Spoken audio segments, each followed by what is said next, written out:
আনন্দ বাংলা, আমরা নিরপেক্ষ নই, মানুষ ও সমাজের পক্ষে।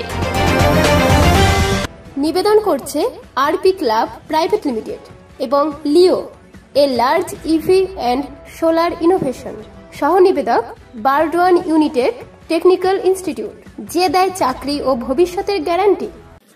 আরজিকর হাসপাতালের মহিলা ডাক্তার ছাত্রীকে নৃশংসভাবে ধর্ষণ করে খুন করার প্রতিবাদে রাজ্যের প্রত্যেকটা জেলার সাথে সাথে শহর বর্ধমানেও অরাজনৈতিক ব্যানারে বুদ্ধিজীবী, ছাত্রছাত্রী, উকিল, শিক্ষক শিক্ষিকা, আশাকর্মী, স্বাস্থ্যকর্মী, ডাক্তার, জুনিয়র ডাক্তার, সাধারণ মানুষ, সকল স্তরে মানুষকে নিয়ে বিশাল মিছিল।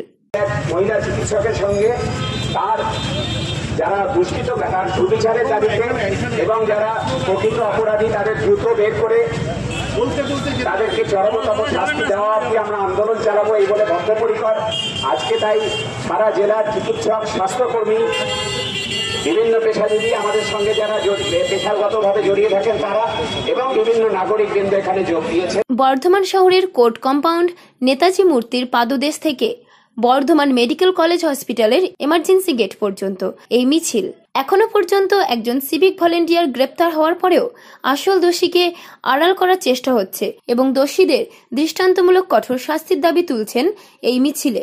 মঙ্গলবার এই মহামিছিলে প্রায় 500 থেকে 600 জন সাধারণ মানুষ, তার মধ্যে ডাক্তার, উকিল, আইনজীবী, ছাত্রছাত্রী, শিক্ষক শিক্ষিকা, অধ্যাপক অধ্যাপিকারা অংশগ্রহণ করেন।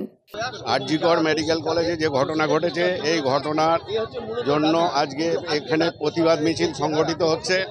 এই প্রতিবাদ সর্বত্র হওয়া উচিত এবং হচ্ছে যে যারা দোষী তাদেরকে সুনির্দিষ্টভাবে আইডেন্টিফাই করা সম্ভব, যেটা সরকারের গাফিলতির জন্য এই কাজ হচ্ছে না। তাদেরকে অবশ্যই অ্যারেস্ট করতে হবে এবং হচ্ছে যে দৃষ্টান্তমূলক শাস্তি দিতে হবে।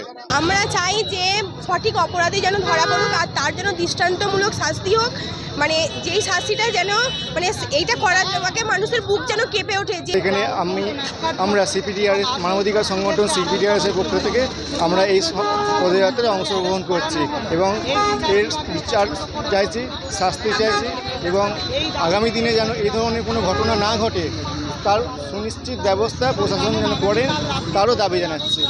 আজকে দলমত নির্বিশেষে সমস্ত অংশের মানুষের আজকে পদযাত্রা, যে পদযাত্রা তিলোত্তমা কলকাতায় যে গণধর্ষণ এবং হত্যার ঘটনা ঘটে গেল তার প্রতিবাদে উই ওয়ান্ট জাস্টিস এবং সেইটা নিয়েই আজকে এখানে আমরা পদযাত্রা করছি। পূর্ব বর্ধমান থেকে দেবাশিস ঘোষের রিপোর্ট, আনন্দ বাংলা।